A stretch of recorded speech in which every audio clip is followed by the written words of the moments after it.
Wings of the night. The village of Girona was lost deep within the mountains. It was far from the frantic cities and the buzz of modern civilization. Its seclusion, however, was not only a geographical phenomenon but spiritual, because the earth surrounding it seemed cloaked in secrets too old to be spoken aloud.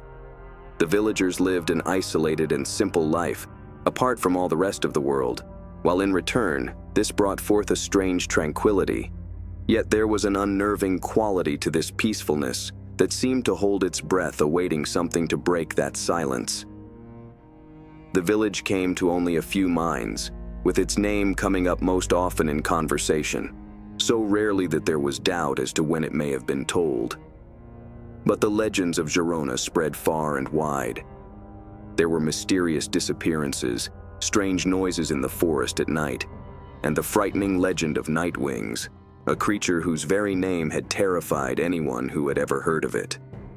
This winged beast would come once a year, according to the elders, descending on the village like a storm, taking whatever it wanted, and disappearing just as fast as it came.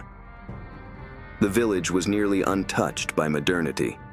There were no streetlights, no busy markets, and not even any tourists, just ancient wooden houses, the smell of pine everywhere, and the constant whisper of wind as it shook through the forest.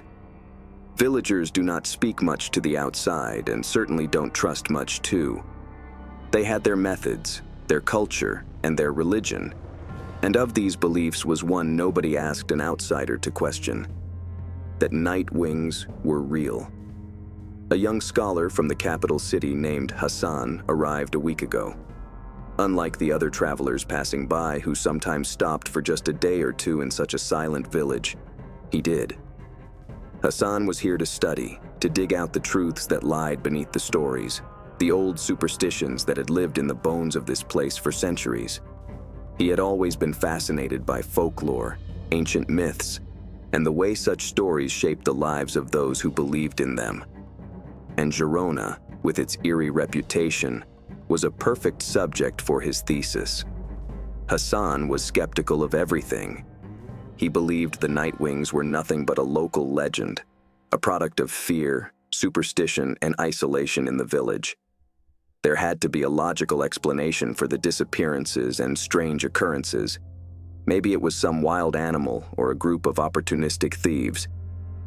The old books in the village library might hold the key to unraveling the truth. And so, day after day, Hassan spent hours poring over the dusty old texts in the village's library, a small hidden room that smelled of age and wood. The library was full of ancient tomes, most of them written in a language Hassan could barely read. Yet he couldn't stop himself from sifting through them, hoping to find some clue that would explain the village's dark past. But the more time he passed there, the more irritable he turned. It wasn't just those stories told while sitting around the fire at night, nor the cold glances that the people of the village threw his direction when they thought he couldn't notice. It was the building sense that someone was watching him, waiting to be revealed. It happened on one of those gloomy, rainy nights. Hassan had been in the library, reading through an old leather-bound journal, when he heard a faint noise. It wasn't the usual creaking of the wooden beams or the wind howling through the cracks in the walls. This was something else, something far more unnatural. It was a scratching sound, like claws against stone. It was the wind at first, but this time it came again, closer. He stood up, his hairs standing on the back of his neck. He was not alone. Turning around slowly, he expected to see a villager, perhaps someone who had come to check on him, but no one was there. The scratching continued, now louder, echoing through the library like a whisper from another world. And then, just as suddenly as it had started, it stopped. He's racing. He scans the room, his eyes jumping from corner to corner, and the journal that had hung open on that table in front of him now seems different somehow. That is, it has become different. The pages have shifted. Had he left it open to this? He doesn't recall. He's leaning over to read aloud the passage under his breath. The Nightwings come when the moon is full, casting shadows upon the earth. It is said they are the harbingers of death, the bringers of eternal night. To see them is to be cursed, for they claim what is theirs, and what they take, they never return. Hassan felt a shiver creep down his spine. The words seemed to beckon him, as if the journal itself was calling him to uncover more. But as he read, deep and guttural noises sounded from outside the library. It was something that sent his blood running cold. He rushed to the window and looked out into the darkening woods. The trees swayed in the wind, their branches creaking ominously, but there was nothing else. Nothing he could see. Yet there was an undeniable presence in the air, a thick, oppressive weight that made it hard to breathe. The village was still, too still, as if the very earth had been frozen in place. Hassan turned away from the window and grabbed his coat. Something was wrong. He needed to know what was going on, to push through the skepticism and face the truth that lay waiting in the shadows. The villagers had warned him to leave before nightfall. But Hassan, driven by his thirst for knowledge, refused to listen to their warnings. He went out into the cold night air. The streets were empty, the houses dark, but there was an urgency, a quiet tension in the air. There was only the distant howl of a wolf, far off in the mountains, to break the silence. Hassan walked toward the edge of the village where the forest began. The trees were ancient, their gnarled branches twisted like the fingers of some forgotten god. He had heard the stories of the nightwings, how they descended from the trees, their wings spanning wide, blocking out the sky. But as he ventured deeper into the forest, he found himself questioning his own beliefs. Were the nightwings real, or was it just the imagination of a few frightened villagers? He turned to face it, and that's when he heard the rustling noise behind him. Standing in the shadows was an old man, one of the villagers, his face obscured by a hood. "You shouldn't be here," the man said in a low, gravelly voice. Hassan felt a chill run down his spine. "Why? What are you afraid of?" he asked, his voice steady despite the growing sense of fear. The old man took a step forward, his face partially revealed by the dim moonlight. "The nightwings are not just a story, young man. They are a curse, and you have come too close to it." They hung in the air like a death sentence, and Hassan's heart skipped a beat. He knew enough stories to understand that some truths were best left uncovered. But it was too late now. He was already on the path, and there was no turning back. So at the disappearance of the old man into the shadows, Hassan felt the load bearing down on him. The nightwings were coming, and no one, not least him, would ever be prepared for what was to come. The next morning, Hassan's curiosity burned brighter than ever. The strange events of the previous night had left a sense of unease hanging in the air, like the calm before a storm. The old man's warning echoed in his mind, but Hassan refused to let fear control him. He had come to Girona for answers, and he was determined to uncover the truth, whatever the cost.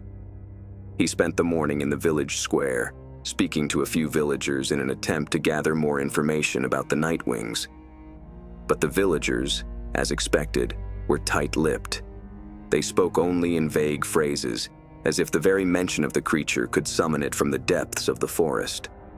Hassan found himself growing more frustrated with every conversation. He knew no one wanted to talk, but he could feel a fear. There was something eerie about their reluctance, so ancient it seemed as old as the mountains themselves. By noon, Hassan decided he could no longer wait for the answers to come to him. He had to find the truth for himself. He walked back toward the edge of the village where the forest met the small clearing. The wind was picking up, carrying the scent of pine and something else, something faint but unmistakable. A strange, sweet odor, like rotting flowers. As Hassan entered the forest, he couldn't shake the feeling that somebody was watching him. The branches twisted around his body as the trees closed in on him like grasping fingers, the silence suffocating unless there was some rustling of the leaves beneath his boots. Further down, he walked in deeper, where the natural energy of the forest seems to pulsate. It wasn't the wind that made the branches creak. It was something else, something alive.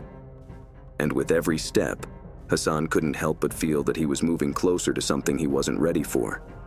He walked for hours, the sun slowly sinking behind the mountains, casting long shadows across the ground. The path narrowed and less well-defined, as if the forest itself wanted to keep him from going deeper. Hassan pressed on, pushed by some force he couldn't explain. The old man's warning still lingered in his ears, but it had almost become a challenge, a dare to prove that the night wings were just a myth. Just as the last light of day began to fade, Hassan reached a clearing. It was unlike any other part of the forest he had encountered. The air was still here, almost unnaturally so, and the ground was covered in a strange, silvery mist. The trees that lined the clearing were twisted and gnarled, their trunks thick with age. In the heart of the clearing, standing tall and proud, stood an ancient stone monolith which was huge and seemed to exude an energy that belonged solely to it. The marks on it were odd symbols that Hassan could not make out. But what shook him most was the sense that the monolith watched him, as if aware of his presence. Hassan took a cautious step forward, his heart pounding in his chest. The hairs on the back of his neck stood on end.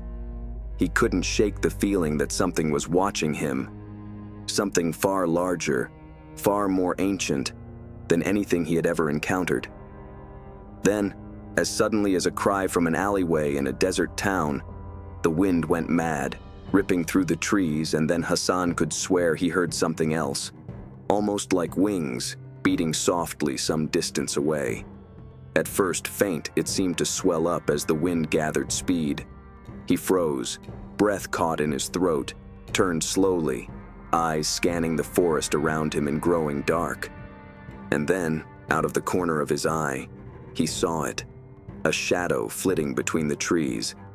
The wings were vast, spreading wide like the sails of a great ship, their silhouette illuminated by the faint glow of the moon. The creature was fast, too fast for Hassan to fully comprehend. It was as if it were made of the very shadows themselves, slipping in and out of sight, never staying in one place for long. Hassan's heart was racing as he took a step backward, his mind whirring. Was this night wings? Was this something true? The villagers had warned him, but he didn't believe them. Now he found himself standing in the center of this clearing, feeling their words coming down on his back, weighing him down. There it was, still flying out there, its wings beating in the wind, and Hassan couldn't shake off the feeling that it was closing in on him. He had to get out, now.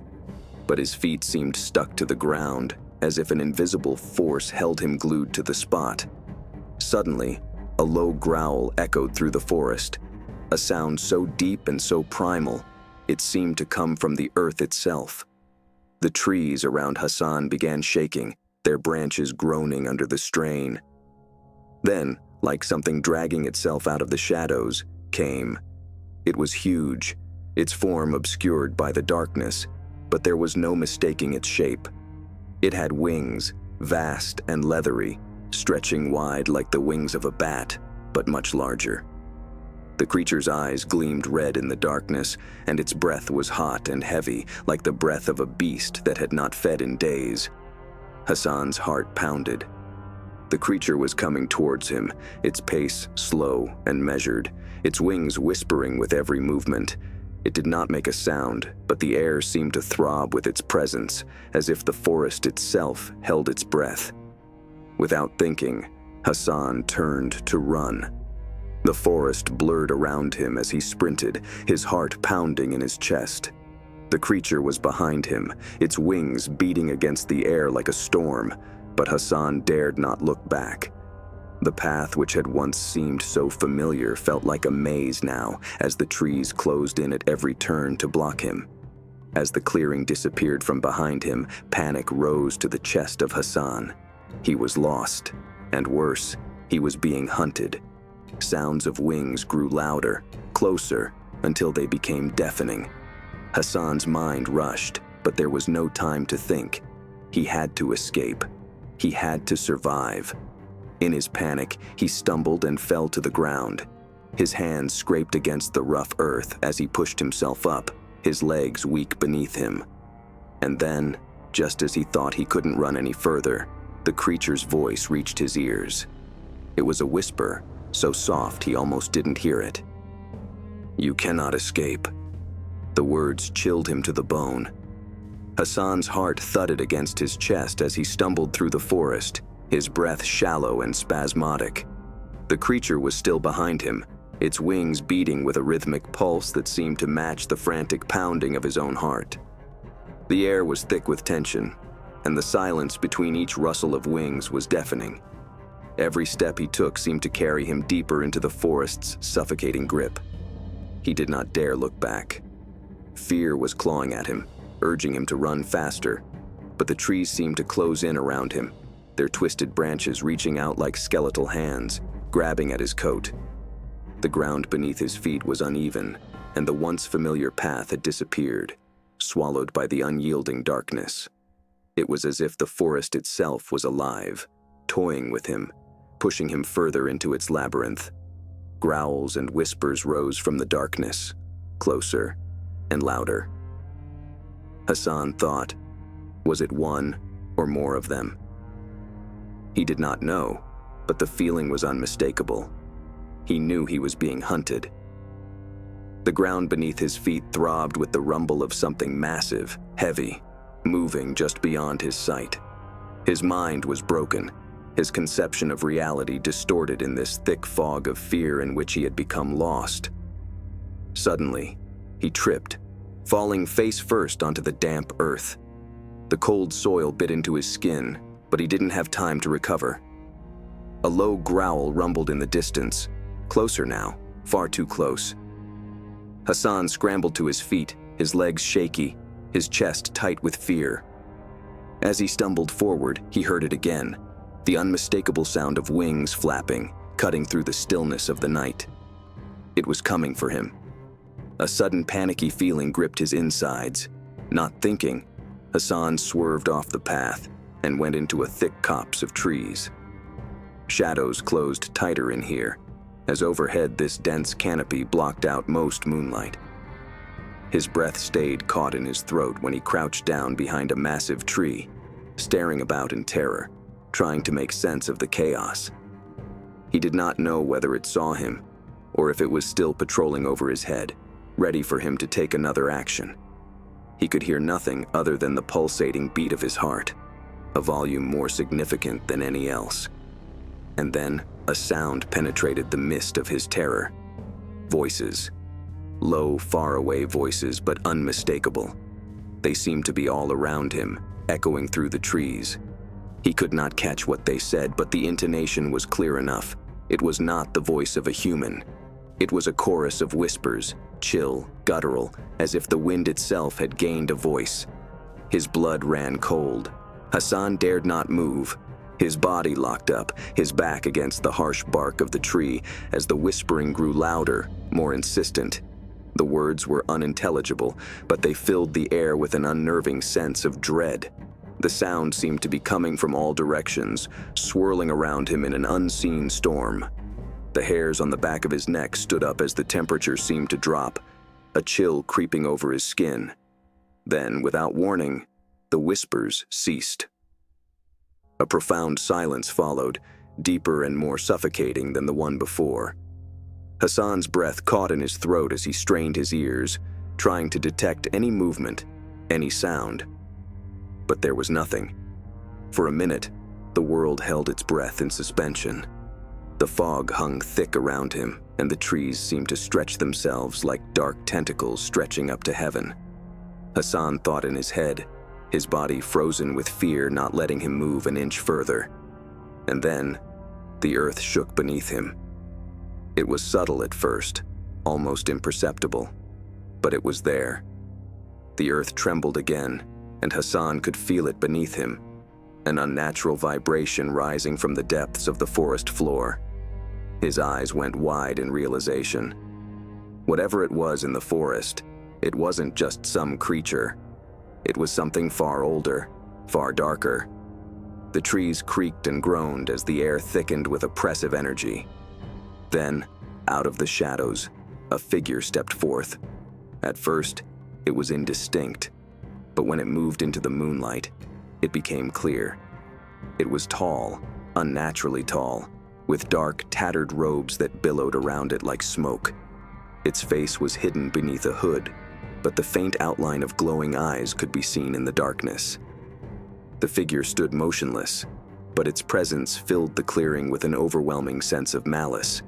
Hassan felt his legs give way beneath him, and his body could not move as the figure's gaze seemed to pierce through him, seeing everything: his fear, his confusion, his helplessness. The whispers returned, but now they were clear, speaking in a language that sent chills down his spine. "You cannot escape," the voice whispered, its tone colder than the deepest winter night. Hassan's breath caught in his throat. The figure was not just a watcher. It was a predator, and he was its prey. The figure suddenly, without warning, raised one skeletal hand to point directly at Hassan. The ground beneath him cracked open with an earth-shaking rumble. The trees bent and twisted as if responding to the figure's command. The earth groaned as dark energy in the forest surged, and the whispers grew louder, now all around him, deafening. Hassan's mind spun. He needed to get up, needed to get out of there. But the power surrounding him was too great. The figure's eyes scorched through him like flames, keeping him stationary. The forest was alive, and it hunted him. Terror veiled Hassan's mind. Barely did he escape the shadow figure's grip in the woods. However, deep in his chest, he felt something that told him the worst was far from over. He could feel the presence was no ghost, but a force. The figure was an ancient force that had been awakened by the forest and was now seeking him. The world around him seemed as if it were shifting, warping in unnatural ways. Every step he took seemed to echo louder than the last. Every whisper of the wind felt like a warning, every rustling leaf a threat. The trees, once silent and still, now seemed to murmur under their breath, as if they were alive and watching, waiting for him to make a mistake. Hassan did not feel like resting. He moved on, although his legs ached with tiredness, and the rest of his body pained from the fear holding him tight. The whispers, the coldness, and the presence were all too strong. He couldn't run further. It was in this forest and would not allow him to go out. The path became less discernible as he moved deeper into the heart of the forest, where the trees grew more twisted and unnatural. The further he went into the woods, the darker they became. Fog rolled in from all sides, thick, suffocating, wearing a cloak about him as he breathed. Every breath, colder, sharper, seemed like the very air was wringing life from him. He leaned on a massive tree for a moment to catch his breath. He scanned around him, but there was nothing to see. The moonlight barely reached through the thick fog, casting weird shadows that seemed to move and change of their own accord. Every crack of a twig underfoot, every rustle of leaves in the wind, felt like the footsteps of something hunting him. The whispers had returned, louder now, filling the air with an incomprehensible language. They seemed to come from the trees, from the earth, from the very air around him. The voices were indistinguishable, a chorus of the lost, each one adding to the weight that pressed on his chest. The deeper he went into the forest, the louder they became. It was as if they were drawing closer, closing in on him. His thoughts were befogged with panic, but there was something else too, an overwhelming pull. It was subtle at first, a whisper in the back of his mind that grew stronger with every passing moment. It was a call, a beckoning, as if the forest itself was reaching out to him, inviting him to follow it further. Hassan shook his head, trying to clear his mind. "I have to get out of here," he thought. "I can't stay. I can't." But his feet kept moving forward, of their own accord, dragging him deeper into the forest. He had no control over what he did anymore. The whispers grew louder still, drowning out everything else, filling his very soul with a cold, ancient despair. He stopped abruptly. Something was different. The air changed. The forest felt heavier. There was a presence, a force in the air, ancient and stirring beneath the earth. It was like the forest was holding its breath for something to happen. The ground trembled again, this time with greater force. Hassan fell to his knees, feeling the vibration pulse through his body, a deep, primal energy that seemed to come from the earth itself. The trees began to sway, their branches creaking as if alive, as if they were responding to the awakening power that now gripped the forest. It was coming, Hassan thought. Not to say that he knew what this "it" was coming. A darkness, an antecedence, something harnessed by the darkness over all these centuries, which slept till the proper time would arouse it. Something moved from behind the trees, something enormous and black as a wave on the floor of the forest. It wasn't just one creature anymore, but a presence, a force that seemed to infuse the air with its evil. Hassan's heart was racing in his chest as he tried to stand. His legs, however, were far too weak. He couldn't move, couldn't get away. The presence of the forest was too much, too crushing. It was like a heavy, charged air that clung to everything, dark and oppressive, a force that seemed to twist the world itself. And then he saw it. It came out of the trees, not as a singular creature, but as a horde of shadows, dark wings flapping in tandem, their beat like the reverberation of thunder. They encircled above him, covering the moon, casting the forest into unnatural darkness. Hassan's breath was caught in his throat. The shadows above him were not mere creatures. They had been the forest itself, this ancient power awakened from slumber long, long time. Wings beat faster, and their thunder grew louder, a living pulse beating in the air, full of energy. He felt it in his bones, the deep, chilling power wrapping around him like iron chains. And then came the voice. "You can't run," it breathed now, quite clear and inescapable inside his head. "You're part of it now. You're stuck to the forest. You are ours." The shadows seemed to creep downward, swirling to ensnare him.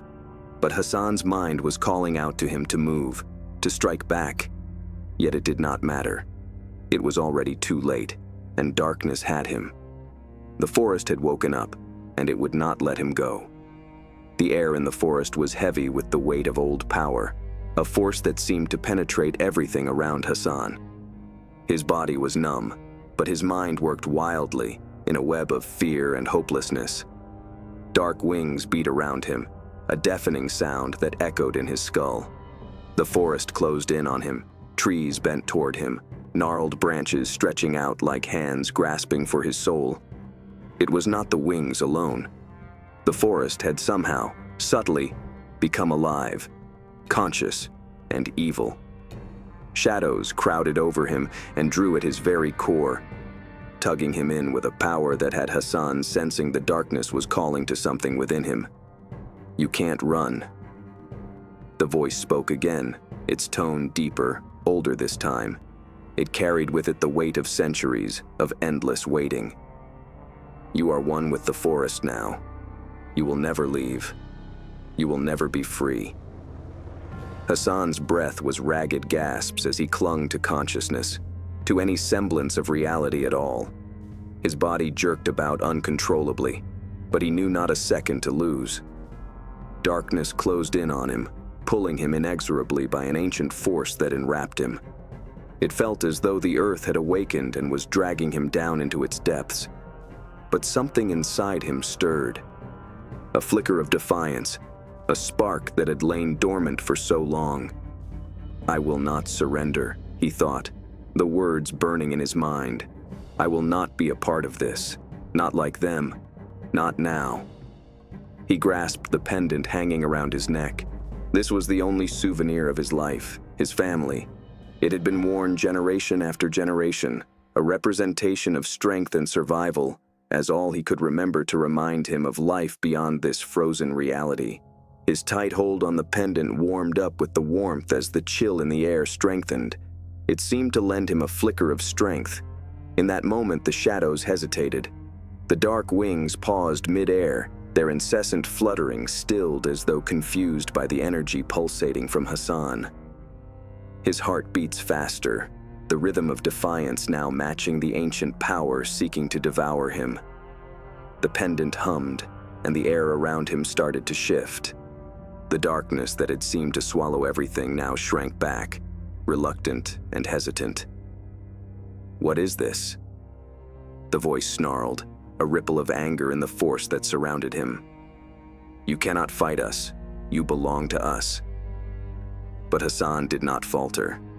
He knew what he had to do. The forest had fed off fear for so long, fear and despair. It had drawn power from those who had wandered too deep, who had lost their way. But now, it was different. He would not succumb. He would not be another lost soul. The pendant glowed with an otherworldly light, a stark contrast to the darkness. The wings recoiled. The creatures in the forest howled in anger at the cut of the light. Hassan's voice rose in the chant, ancient words he had never known, words that contained a power greater than any within the forest. "By the light of the past, by the blood of the fallen, I reject you." The words seemed to be an order, a declaration of war against that which sought to consume him. The shadows squirmed and struggled against the light, but it was too powerful. The dark wings bent, and the dark force that had clutched the forest for so long began to withdraw. The ground trembled again, but this time it felt different. It was no rumble of power, but a cry of defeat. The trees, once breathing malice, groaned in pain, their branches shaking as if the very life force had been ripped from them. Hassan was standing erect, his feet on burning earth, emanating a glow from the powers of the pendant. Once oppressive, the forest had gone silent. The wings were gone.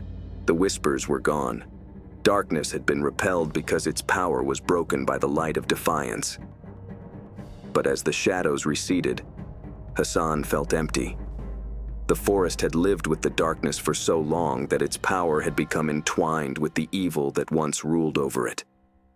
And now, with the forest's energy waning, something had moved. The world seemed quiet, but somehow, something in him felt torn loose, leaving a hollow sensation. The forest was no longer alive with malevolent force, but it was no longer the peaceful place it had once been. Broken trees and twisted limbs surrounded the very air that seemed to be heavy. Hassan knew the battle was over, but the price was too steep. The forest would never be the same again. Neither would he. The pendant around his neck became cold as he moved forward. It seemed that the path to getting out of the woods had cleared, but his heart remained heavy in the sense that the darkness would always remain, even though it could no longer be seen. The forest had been defeated, but at what cost? For once, he glanced back that last time. The silent whispers had long since retreated, and the foreboding to the air was clumped against him. Hassan was now finally free to depart, but he would now carry with him the scars of what happened. Silent today, the forest was hushed, but in deep recesses of his soul, he heard the distant whisper, promising that evil could always come back into their fold. And with one last reluctant look over his shoulder, Hassan turned and walked away, the mist parting before him, as the night grew still, but the forest's eyes remained ever watchful.